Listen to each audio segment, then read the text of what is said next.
we'll start things off to the right with Gerald. Damion, good to see you. Gerald Bourget, PHNX Sports. Yes, sir. I guess the big question, since we didn't get to see you at Media Day last year, how are you feeling physically, and how close are we to seeing you on the court again? Physically, I'm feeling good. And the plan, everything can continue to progress, and I'll be out there. Damion, just to follow that up, when you look at what the journey has been, just to get back to the point where you're in this position, how does that feel, emotionally, physically? Because we've caught up with you on the videos and seen the progression, but how has it all been mentally and emotionally to get back here? To be completely honest, it's been a journey. October 10th will be a year out of surgery. And, like I explained before, I don't know if everyone saw it, but, I initially went in for a regular meniscus injury. Come to find out it was a root tear. Then come to find out both roots were off. So it was a double posterior root repair, which is very rare surgery. Had some other stuff go on in the early part. And it was an uphill battle for a while. Fighting depression, going to see a therapist. Just didn't know if I was going to be like the same person again, let alone the same player. So, going through that was tough, but I got to give credit to God, my family, my wife, my kids, my mom, my support system. I've been documenting this whole thing, and it's pretty crazy to see like the jump that you could have, because from a month in, there's no way in my mind I would think I would be where I am now. 3 months ago, there's no way I would think that I would be where I am now.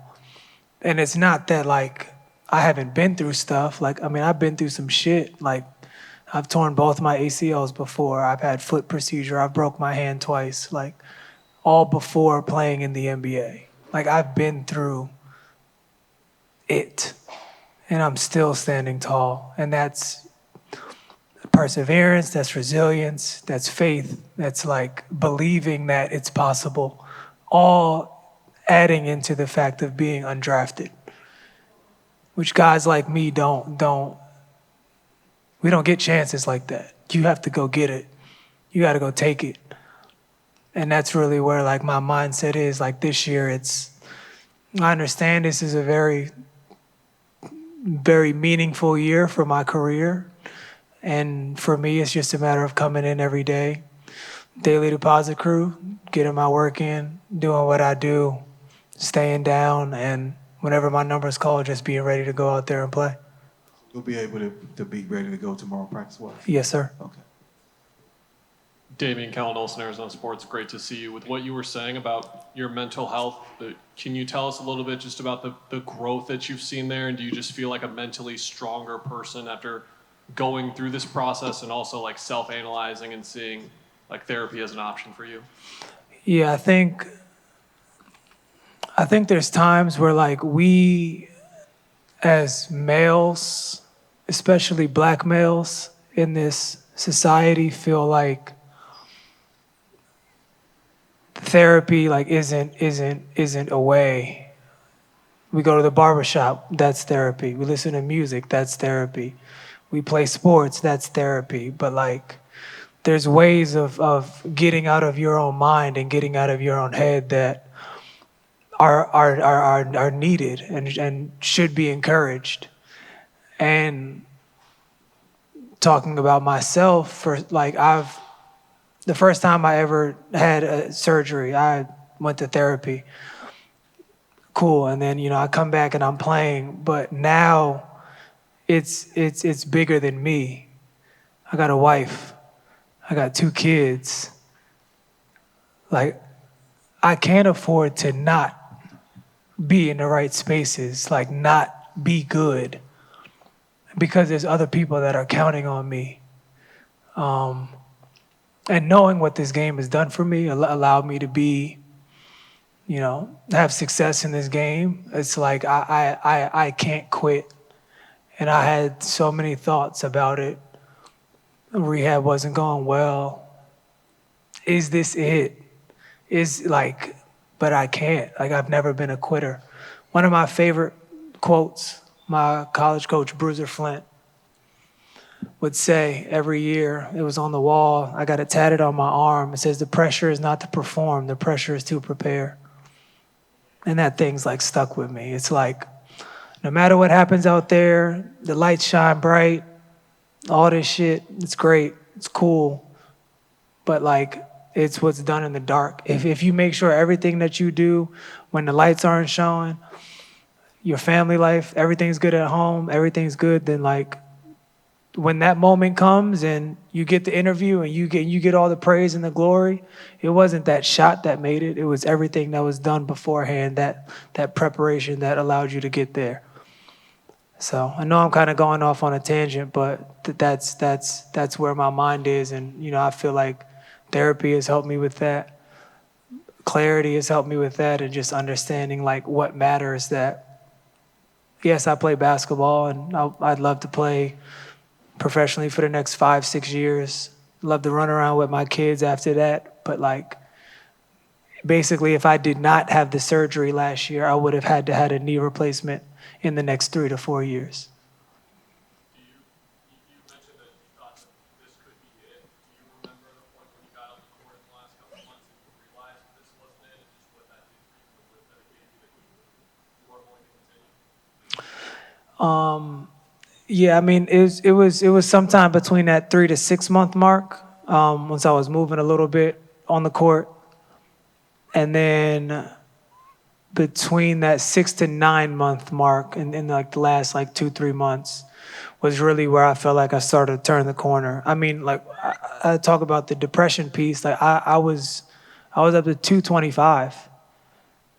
Like if you guys look back at pictures of me in February, April, whatever, sure, I wasn't able to be as active. Okay, cool, like that makes sense. So that plays a part. But I was up to 225. My playing weight is like 202. So like that, once again, that's another thing that is like a layer where people look at us, social media, whatever, fans, and they look at us and think that we're superheroes. But like, we're real people going through real life shit. And I'll never take anyone's story, what everyone goes through, for granted, because I have my own mountains and my valley could be someone else's mountain. And it's just like taking yourself out of it and just thinking of perspective. So that's like the biggest thing that I've taken out of this whole thing. Hey, Damion, Mason Wood with Back Sports Page. Over the offseason, you got to go up to Louisville and do a camp up there with a bunch of kids. What was that like for you, and was there any takeaways from that you're able to use in your career and in your future, like as a father and stuff like that? Yeah, I mean, that's part of my Damion Lee Family Foundation. Me and my mom have been doing that since 2017, so 7 summers now. And like every time I go back to Louisville, I normally have my golf event planned around that same time, and then I'll just do a free camp for kids. And for me, it's like I want those kids to see that it's attainable, to see that I'm a real person.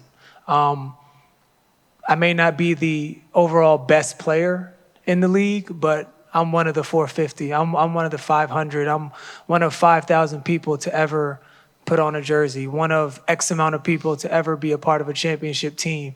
So like, I want these kids to see that it's tangible. And my main thing that I preach to them is not, oh, you can be me, you can be in the NBA. Sure, anyone can say that, but what are you gonna do for the next generation? The main goal is to go to college. You go to college, you get free scholarship, you come out with no debt. Then after that, you travel the world, whether it is the NBA, whether it's overseas, and then you're the light, you're the vessel, you're the source that can go back to your community, and then you can be the hope for the next generation. That's what I feel like life is about. That's what legacy is. Legacy is how do you affect the next generation in a positive way so that they can then affect the next generation. I feel like in this day and age society, there's too much BS that's lost. There's too much stuff where it's me, me, me. Ever since COVID, people just care about me. Why not care about the next man, care about the next woman? Care about mothers or people that can't have kids, people that want to do IVF, people like, why not care about them? Why not care about the positivity that we can bring amongst, the generations that are coming behind us? Because that shit matters. We were all raised, we all have people to thank, to look up to, that were positive impacts on us. So why not do that for the next generation? I'm not saying it's the easiest thing, but it's just, it's a small gesture that we all could do, especially people of prominence, people of light, people of positivity, people in this stature. It's honestly, it's low-hanging fruit. We'll go final two. Hi, Damion, Shayla Krim, Threefold News. We're so glad that you're back. We're so excited to see you play this year. One thing that I've noticed with you is you've just always been supportive of Mercury and coming and doing photography and showing up for your team. And it's been a really big impact on the fans just to have your presence around. How has your photography helped you through this time? Because it's been so impactful for people to just see you being here, even without us knowing what you were going through. Yeah. I was having a conversation earlier about it. It's like the beauty of photography in my eyes is that you can make memories in a moment, and you can like freeze time as it is, and you're able to tell a story in that. And they say pictures can say 1,000 words, but you're able to tell a story in real time. And I think for me, my biggest thing is I know when I'm in between those lines, like I don't have the biggest ego, but like I feel like I belong. When I have this jersey on, I feel like I belong. In my mind, I know I belong.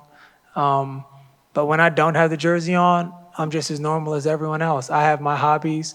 I like listening to Casey Musgraves, to Adele, to Kendrick, to J. Cole. Like, I love music, I love art, I love sports. But like when I'm not in this jersey, I try to live life as, some would say a regular person, because I know that this is a moment. And I'd love for this moment to last as long as it can, but eventually the ball is going to stop bouncing. So I have to enjoy it in the times that I can, but when I'm not on the court, I'm chilling. I'm hanging. Sometimes it still weirds me out. I'll tell y'all this, we were in Paris at the Olympics, and we were there for probably like 5 days. There were at least, not even lying, me, my wife, Callie and Seth, basically like we're road dogs. We went everywhere together. There were at least like 10 people every day in Paris, my first time in Europe, coming up and telling me like, hey man, we miss you, hope you get healthy, good luck this year. Man, I remember your game-winning shot versus the Mavericks. I remember your game-winning shot when you were in Golden State. And for me, I'm like, we're literally halfway across the world, and these random people are coming up to me. Like, that sparked another thing of like understanding what my impact is. Because sure, in the States, it's what have you done for me lately? You make a shot, you go 4 for 9, you're the greatest shooter ever. You go 2 for 10, you suck. We want to trade you. The fans, the people on social media want to trade you. But like, where's the human interaction? Where's like the understanding of what it took to get to where you are? I heard there's a lyric, Big Sean said it. It was like, people talk down on us that never got up here. And it's like, that's where American society is. And it's just the reality. Doug Franz Unplugged. Thanks for opening up. You said a little bit ago when you were talking about family, you said, now people are counting on me. And you mentioned your wife and your kids. Is that extra motivation, or does it scare the hell out of you that other people are counting on you like that? I think it's motivation because I see myself in them, and I would be a fool if I quit on them because I see myself in them. I see the stuff that my wife goes through. I can, associate with that. I literally see myself in my children, in their features, in how they act. So it's like, for sure it's motivation. I mean, I already have enough internal motivation that when it comes to the external motivation, there's very few things that get me going, and family is one. And it's just knowing that, like, no matter what, I mean, even this entire journey back, we've been documenting it. And originally it was going to be a documentary going into the season last year, but now it's a comeback documentary. My kids are 2 and 1.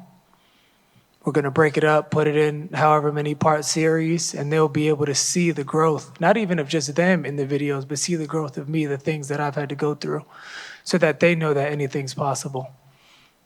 Like I told you, I have been through a lot to be here today, and I would be damned if I give up. That's not even an option. You know what I mean? So for sure, it's motivation. Some things are scary, but that's not one of them. All right. Thanks, Lee. Appreciate it, y'all.